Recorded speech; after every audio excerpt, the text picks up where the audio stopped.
When two secants intersect, I like to remember pow-pow as a way to remember what to do. Pow-pow stands for the part outside the circle times the whole thing, and then of course the same thing over here, part outside times the whole, P-O-W. Here's what it means in terms of the circle. So I've got these secants drawn down here. Recall that secants are lines or segments that intersect a circle two times. So I have part of the secant that's drawn outside of the circle, and then I've got the whole secant. And so what we're going to end up doing a lot with these problems are drawing in these brackets to indicate the whole segment. Notice this piece right here, the piece inside, is not used when I set up pow-pow. It's the part outside times the whole. We'll set that equal to the part outside down here times that whole secant. So kind of the big thing to remember is drawing this bracket in. So let's take a look at how this is going to work. So here are two examples where two secants intersect. Let me actually set this up wrong first. What I see a lot of people do is they kind of think back to the chord example if you watched the previous video,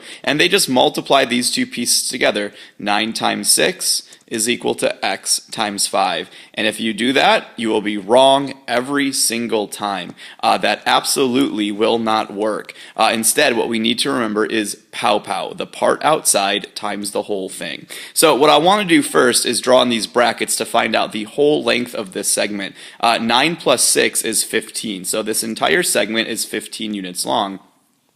I can do something similar down here. This entire secant, if I add those pieces together, is going to be x plus 5, or 5 plus x, but not 5x. I see people do that. 5x means 5 times x, and that's not what we're doing. Okay, so now that I have this set up, let's set up our pow-pow equation. It's the part outside the circle, which is 6, times the whole thing, P-O-W, part outside times the whole. So 6 times 15, notice that 9 is not used in our equation. I'm going to set that equal to the other part outside the circle, which is 5, times that entire secant, which was x plus 5. Once again, notice that single x was not used in there. We're not using the part inside. Okay, so this is the setup that we want to use. 6 times 15, if I go ahead and solve this, is 90.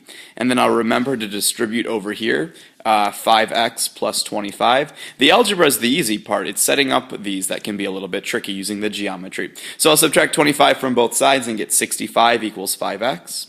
And then of course x is equal to 13 once I divide.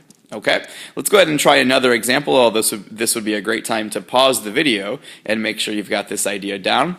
Once again, the very first thing you'll always want to do on these problems is very first draw that bracket, and you need to know how long the whole secant is. Adding those pieces together, then 22 plus 18 gets me a sum of 40. So that whole secant is 40. This whole secant down here is x plus 20 once I add those pieces together. Remember, you're not using these parts inside the circle, so get rid of them. It's pow-pow, the part outside, 18, times the whole thing, which is the bracket, times 40, is equal to the other part outside, 20, times the whole thing, x plus 20. Okay, so let's go ahead and solve this then, multiplying this out. 18 times 40 is 720. And then I'll remember to distribute on the other side, so 20x plus 400. Okay, the algebra should be the easy part. Subtracting 400 from both sides is 320, equal to 20x, and finally dividing both sides by 20 gets me an answer of 16.